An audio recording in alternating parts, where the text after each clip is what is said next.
नमस्कार, मैं कात्यायनी सिंह आप सभी का स्वागत करती हूं IIMT मीडिया के विशेष कार्यक्रम हिस्ट्री ऑफ द डे में। शांति निकेतन में आज के दिन पहली बार मिले थे महात्मा गांधी और रविंद्रनाथ टैगोर। द टेलीग्राफ की रिपोर्ट के अनुसार महात्मा गांधी और रविंद्रनाथ टैगोर की पहली मुलाकात शांति निकेतन में 6 मार्च 1915 को हुई थी। हालांकि गांधी जी 1915 से 1945 के बीच 8 बार शांति निकेतन गए थे। गांधी जी पहली बार 17 फरवरी 1915 को शांति निकेतन पहुंचे थे, लेकिन उस समय टैगोर कलकत्ता में थे, इसलिए मुलाकात नहीं हो सकी थी। इसके बाद गांधी जी 6 मार्च 1915 को दूसरी बार शांति निकेतन पहुंचे थे और तब पहली बार उनकी मुलाकात रविंद्रनाथ टैगोर से हुई थी।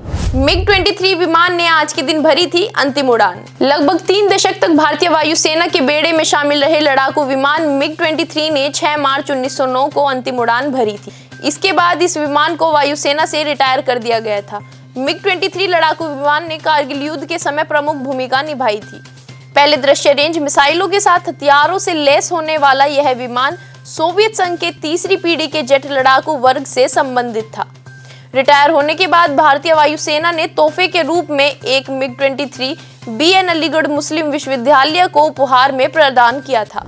मुगल बादशाह हुमायूं का आज के दिन हुआ था जन्म। मुगल सम्राट नसीरुद्दीन हुमायूं का जन्म 6 मार्च 1508 को काबुल में हुआ था। बाबर की मृत्यु के पश्चात हुमायूं ने 29 दिसंबर 1530 को राजगद्दी संभाली थी। हुमायूं का शासन अफगानिस्तान, पाकिस्तान और उत्तर भारत के हिस्सों पर पहले 1540 और फिर 1555 से 1556 तक रहा।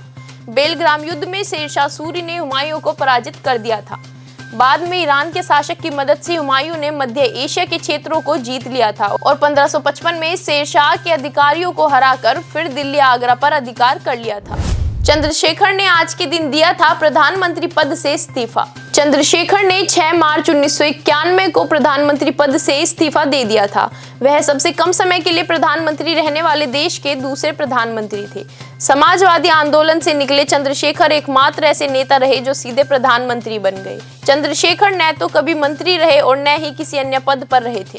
1977 में जब जनता पार्टी की सरकार बनी थी तो उन्होंने मंत्री पद न लेकर जनता पार्टी के राष्ट्रीय अध्यक्ष का पद संभाला था। वह 1977 से 1988 तक जनता पार्टी के अध्यक्ष रहे। आज के लिए बस इतना ही। कल फिर भेंट होगी इतिहास में दर्ज कुछ और महत्वपूर्ण घटनाओं के साथ। तब तक के लिए देखते रहिए और सब्सक्राइब करिए IIMT मीडिया।